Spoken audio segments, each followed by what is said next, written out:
Helldivers 2 has been one of the most wildly popular, wildly successful AA indie games I've seen in a very long time. It was fun, it was affordable, I have great memories playing this game, and the community was phenomenal. I love the Helldivers 2 community.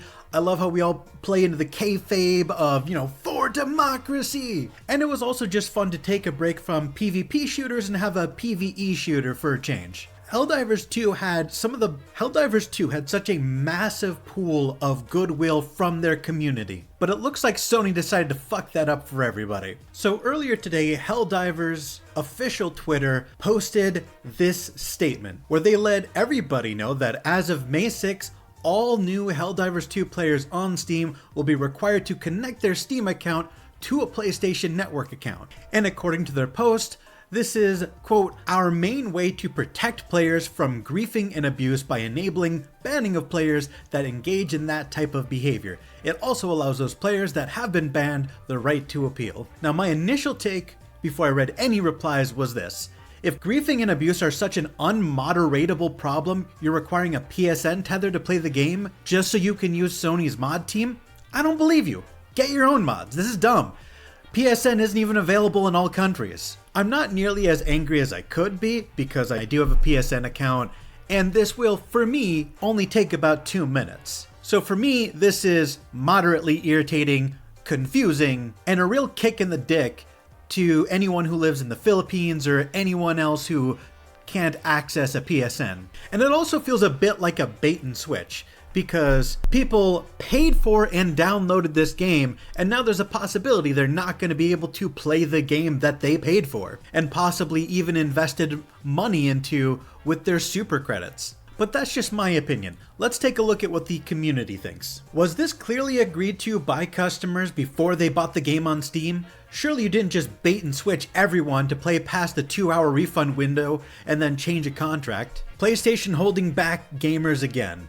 What part about me playing on PC made you think I wanted anything to do with PlayStation? Well, I will be uninstalling and demanding a refund. PSN is the most unsecure platform and has been hacked multiple times. There is no reason, as a PC player, I should need to set up a PSN account. Get bent. Now, after 80 hours of game time and paying for the PC version, I'm going to be forced to make an account for a console which I don't own and for a company which I have no intention of using the account for, and if I don't do it, I'll be locked out of my game which I purchased. You guys were just getting big W's being against scummy MTX practices, and now you pull this stunt? Is this an out-of-season April Fool's joke? On a related note, what a coincidence. A new Sony patent would auto-detect in-game harassment by using biometric data to read your emotions.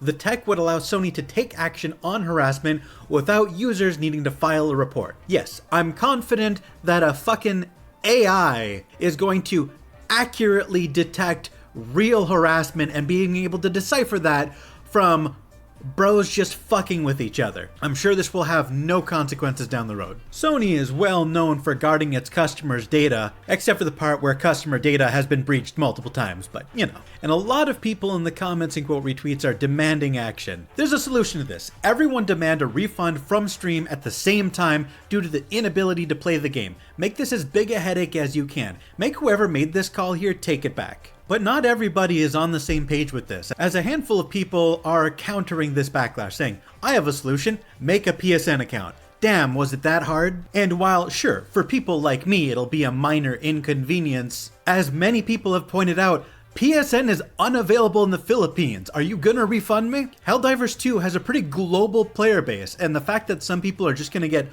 fully cut off from the game that they fucking purchased because of a policy change that happened after they purchased the game is crazy to me. Other people have commented saying Arrowhead confirms that this decision was made by Sony. Of course, the publishers are screwing over the devs again, with this post from Twinbeard saying, first of all, it's Sony's decision, not ours. Secondly, we don't have all the details about region-related issues yet. We're chasing Sony to get more info. Now, after this announcement was made, people have been review bombing the shit out of the game.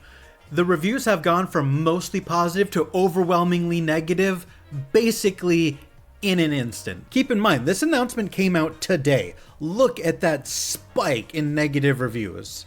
And I find it very telling about the mindset of the player base, where they're review bombing a game that they clearly love while in character, saying, "The automatons have taken over Sony headquarters. Attention all Helldivers." This is clearly a post made by a fan who actually loves Helldivers, and this is a protest on this policy change. I've never seen someone post a review in character, and honestly, these review bombs do not stop. Such as this person saying, "I was so busy having fun that I forgot about corporate greed for a moment." Or this person saying, "Yeah, not linking to PSN. PSN isn't even available in my country." And I have to agree with Knowing Better, where he says, "What a way to completely squander the insane amount of goodwill you've built. This is the first game in ages that is widely beloved by everyone. The community engagement is off the charts. Better ruin it by forcing everyone to create a PSN account. Enjoy the reviews, I guess." And again, we see more people coming to the defense of the Helldivers devs. Don't get why people are furious at this when it takes 2 minutes to create a PSN account. Is that really enough for people to drop a game they've been playing for months? The Helldivers 2 team has been nothing short of amazing to the community. This likely isn't in their hands. Be fair to them. Don't throw a tantrum, don't change your review, don't request a refund after hundreds of hours. Be reasonable and communicative. But these pleas for peace are being vastly overwhelmed by the people firing back at Arrowhead Studios' announcement. Such as this person saying, "Linking the account takes 2 seconds, why do you care?" Because Sony has had some of the worst data breaches and hacks in gaming history. I could go on, but I feel like I would be repeating myself. Now, even though personally I will be minimally affected by this change, I'm still upset on behalf of everyone else that feels like they got bait and switched. And if we've learned anything from the whole Sonic movie drama where they gave Sonic a terrible design and the internet cyberbullied them until they changed it, I am a firm believer